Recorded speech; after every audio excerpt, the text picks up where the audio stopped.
उत्तिष्ठ नरशार्दूल कर्तव्यं दैवमाह्निकम् उत्तिष्ठोत्तिष्ठ गोविन्द उत्तिष्ठ गरुडध्वज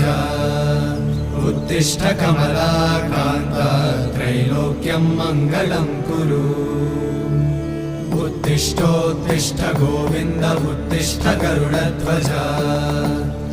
उत्तिष्ठ कमलाकान्त त्रैलोक्यं मङ्गलं कुरु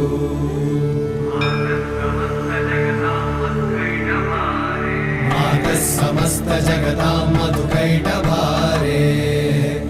वक्षो विहारिणि मनोहर दिव्यमूर्ते श्रीस्वामि निश्रित जनप्रिय दानशीले श्रीवेङ्कट